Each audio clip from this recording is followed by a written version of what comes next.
Now, our next reader is somebody else I can't say enough about, Lois Walker. I am forever indebted to Lois Walker.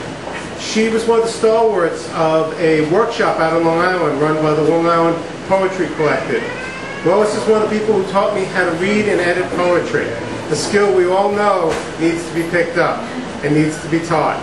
Because of that, Lois always has a special place in my heart. Now, Lois is one of the readers today who is multi-talented.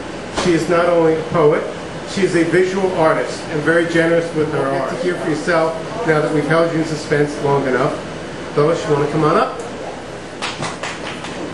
A lovely introduction, and this particular place and this particular kind of action I haven't been a part of for quite a few years, but there was a time back in the 70s, Dr. Generosity's Club in Manhattan, places all over that had poetry readings. I participated, but I now have to give myself time to paint and do other things and catalog whatever it is I've done.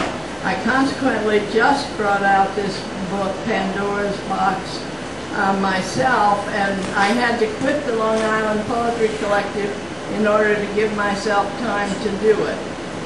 The first poem I'll read sets a particular kind of tone. It's called I Do. Everything I know is flawed. I put my finger on one spot and raise both eyebrows for the next mistaken plot. The fish is bad. I sink into a flood of tea and stain the mud beyond recall. But I do remember you, high-stepping mortal man, and get up laughing from a crawl. I have a lot of forgiveness, and these days it takes it. The next poem I'd like to read is related to some of my ideas about this world and what our responsibilities are toward it. It's called Tearing Out Tall Grass. I come, by the way, from Kansas and Illinois, and I love lots of things about it, but this is one of the true stories about it. Tearing out tall grass. The invaders, tearing out tall grass, plowed the plains, carried seeds in both hands to make the land feed them. They were unbeatable, gathering the lonely harvest. Generations fed upon the wealth, fed upon each other, but taught love with simple words, for what should be broken could be forced to produce, and swallowed at this table of plenty, praying loudly to create perfect, and would never notice wild horses in the mountains starving on open secrets. The next one is the LIE, and it also talks about our responsibilities in a way. It becomes much more powerful when it's related to poetry. Okay? LIE. In the middle land, I pushed lights into dark, old marriage made with pushing foot pressing to a machine. I had to stop, unsignaled, short. The dog finally arrived at Center Stage Expressway. In all our separate lights, danced, three-legged good, turned somersaults. I traced fresh outline, orgy of pain, fingering the bruise. My unnamed softness before the simple, inarticulate, a terror born under the weird threat of bright and motor storms crowded my chest. The man ahead could do it. Leave his car, fight the animal, careful, patient, performed the rites, risked to carry in his arms to his hatchback the full weight of broken body, off at the next exit because he knew it belonged to us.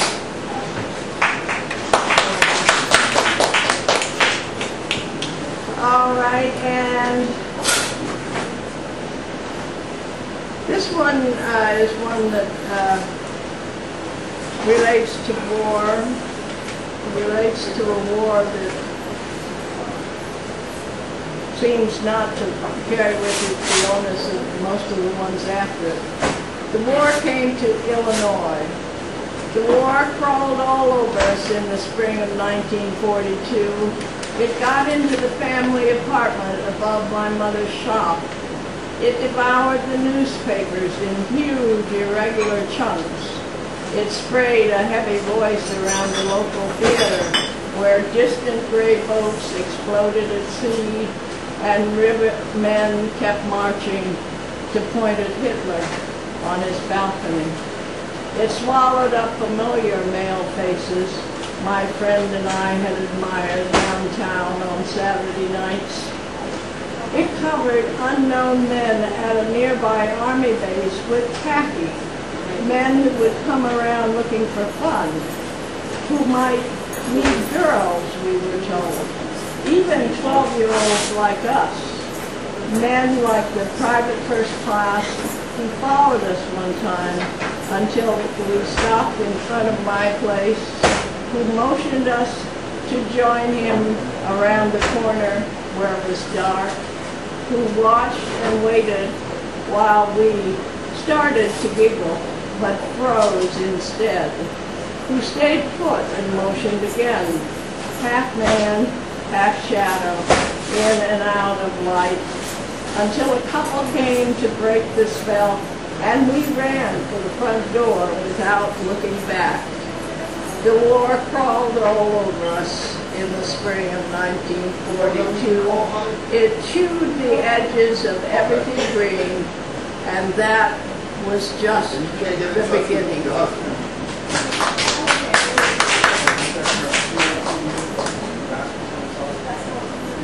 Okay, here's another one that relates to war, the good fight.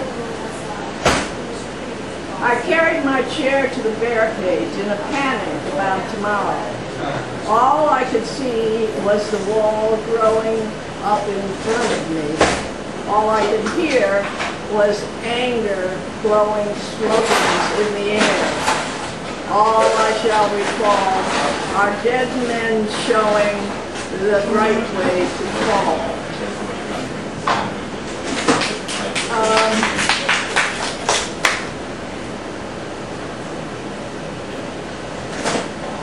Since I'm on that topic, you'll see what this is.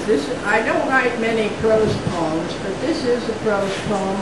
It does happen to relate to a very large painting I did some years back of a stretched out king with his head on fire. The king's head is on fire. He stretches out over the length of the land he commands, but the flames in his head crackle. It has made him very heavy, and he can hardly hear his own thoughts. Legs no longer move, he cannot raise his arms, and his head is pulled upward by the rising fire. He wonders where all the smoke is coming from, and why the sun is no longer bright. The eye closest to the water grows, the eye close to the water grows intrigued by the shadows that play in the stream, suggesting people or fish with human faces, but then nothing is quite real except for the fire in his head and the smell of smoke.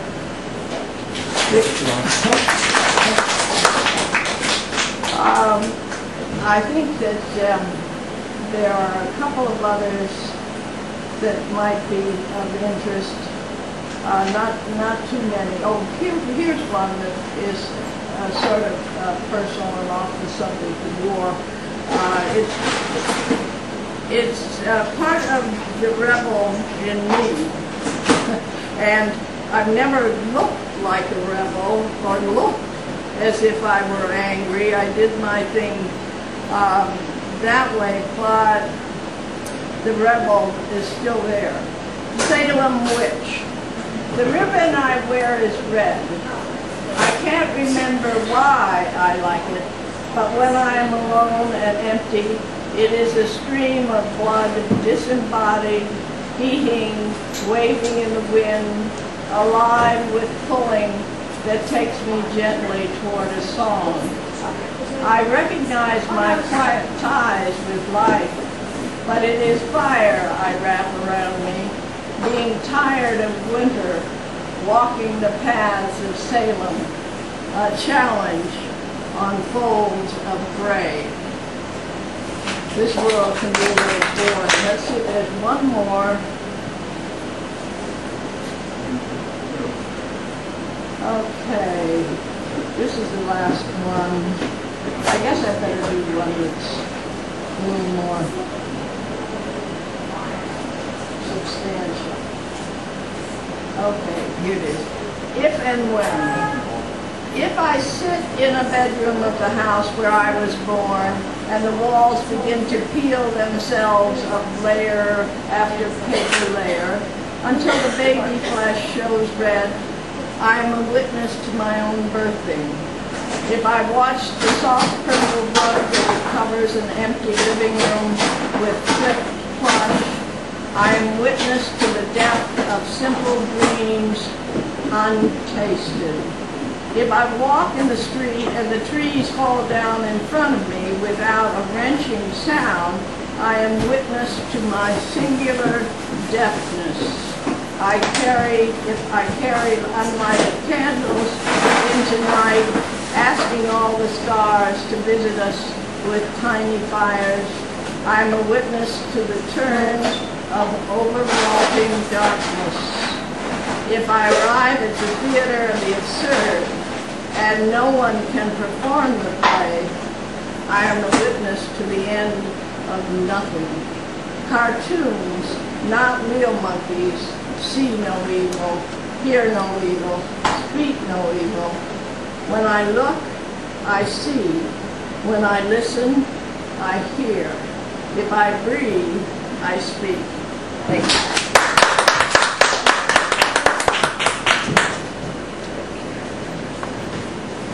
Really. Thank you, Lois. That was wonderful.